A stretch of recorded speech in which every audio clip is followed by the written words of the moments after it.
And we're now heading to Washington, D.C., where Foreign Secretary Lord David Cameron is holding a press conference alongside the U.S. Secretary of State Antony Blinken. Defense products. And the UK was the first country to formalize and finalize the bilateral security agreements that 30 countries have either now concluded negotiations on or are in the process of negotiating with Ukraine to help Ukraine develop a future force, one that can deter aggression and defend itself in the future.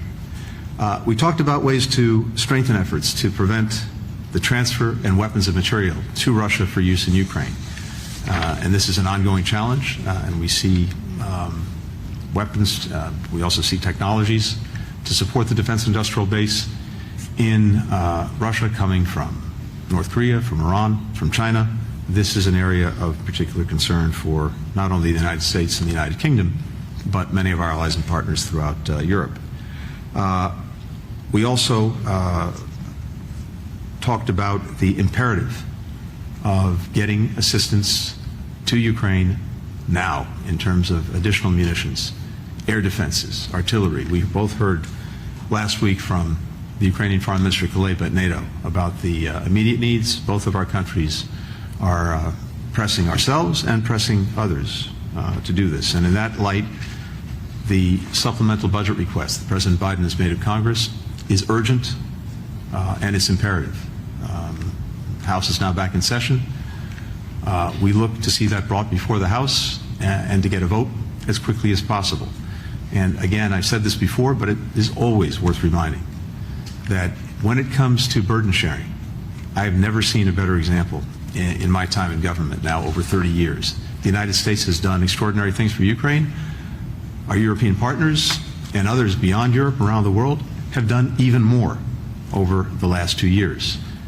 Military support, economic support, humanitarian support. So there's genuine burden sharing and carrying the load. We need to continue to do our part. And again, I'll remind that the overwhelming majority of the resources in the supplemental budget request will actually be invested right here in the United States, in our own defense industrial base to produce what Ukraine needs, but providing in the meantime good American jobs. We, of course, discussed the situation in the Middle East and in Gaza. Israel has made important commitments to significantly increase the supply of humanitarian assistance throughout Gaza and has taken some initial actions as well to move on those commitments. We're looking at a number of critical things that need to happen in the coming days, including opening a new northern point of entry for assistance into Gaza, using Ashdod on a regular basis, maximizing the flow of assistance from Jordan, as well as putting in place a much more effective deconfliction mechanism with the humanitarian groups that are providing assistance. Just yesterday, more than 400 trucks were cleared to go into Gaza, and that is the most since October 7th in any given day. But what matters is results and sustained results. And this is what we will be looking at very carefully in the days ahead. And that includes making sure that the assistance that gets into Gaza is distributed effectively throughout Gaza, not just in the south or in central Gaza. It has to get to the north as well. Of course, we have our own citizens who remain hostage in Gaza, held by Hamas. We continue to work very closely with Israel, with Egypt, with Qatar, on getting an agreement that will result in an immediate ceasefire and the release of hostages, and also create even better conditions for surging assistance to those who need it in Gaza. Two other quick things I wanted to touch on. In the Indo-Pacific, our two countries are aligned on the key issues before us in the Indo-Pacific: ensuring peace and stability across the Taiwan Strait, the South China Sea, the Korean Peninsula, standing up when the PRC is engaged in unfair trade practices and non-market practices, including addressing the global economic consequences of Chinese industrial overcapacity and the need for a level playing field. Secretary Yellen spoke very clearly and forcefully to this during her recent trip to China. This is an ongoing concern for our countries and for many other countries around the world. And of course, we have our AUKUS agreement, modernizing partnerships to meet future challenges, to promote a free and open Indo-Pacific. Australia's selection last month of British companies to develop nuclear-powered submarines is a milestone in actually integrating our defense industrial bases. We also discussed partnerships with other countries through AUKUS, including one that we'll discuss with Japan when Prime Minister Kishida is here this week, and having partners engaged, particularly in Pillar 2 activities, is something that will carry this partnership forward. Finally, we're working together in this hemisphere to address shared interests and to try to advance peace, security, and opportunity. I welcome the conversations that we had about that as well. With that, David, let me turn it over to you. Well, thank you very much, Tony. It's very good to be back in Washington, very good to be back with you. In a time of danger like this in international affairs, close alliances really matter, and there is no closer alliance for us than our partnership with the United States. And I think the work we've been doing here and in NATO and what we'll be doing at the G7 really demonstrates that. On Ukraine, I want to echo what Tony said. Put simply, we know what works, we know what they need, and we know what is right for us. In terms of what works, we know that if we give the Ukrainians the support they deserve, they can win this war, they can achieve the just peace that they deserve. They've sunk 25% of Russia's Black Sea fleet. They've inflicted over 350,000 casualties on Russian armed forces who launched this unprovoked and unjustified aggression. And we know that if we keep on backing them, we can lead this to the right conclusion. And we know what they need. We know they need air defences. The Ukrainian foreign minister was so clear about that in NATO. We know they need ammunition. There's the excellent Czech initiative to bring forward ammunition. That's going to arrive in June, and even before that, Britain is taking action to source more ammunition for them in the run-up to that. We know that they need support from NATO allies and a good outcome to the NATO summit, which we were discussing this morning. And we know that they need money in the form of the frozen Russian sovereign assets, and we're making good progress in how to access that funds on an agreed basis that I think we can take forward at the G7. And of course, in terms of the money they need and the support they need, perhaps nothing is more important than the supplemental that the Congress is looking at the moment. And I come here with no intention to lecture anybody or tell anybody what to do or get in the way of the process of politics and other things in the United States. I just come here as a great friend and believer in this country, and a believer that it's profoundly in your interests and your security and your future and the future of all your partners to release this money and let it through. And I'm looking forward to meetings I'm going to be having in Congress later today. And above all, we know what's right for us. We know that it is right to stop Putin's aggression. We know it's right for our own militaries and our own production bases to ramp up production, not just for Ukraine, but for our own stocks. And as Tony said, so many of the jobs created will be jobs created here in the United States, and indeed, when we're dealing with our own weapon systems, jobs in the UK. We know it's right to send this very clear message to all those watching around the world, including China, that we stand by our allies, that we don't reward aggression, that we help those who are trying to fight it off. And we know it's right for our own security.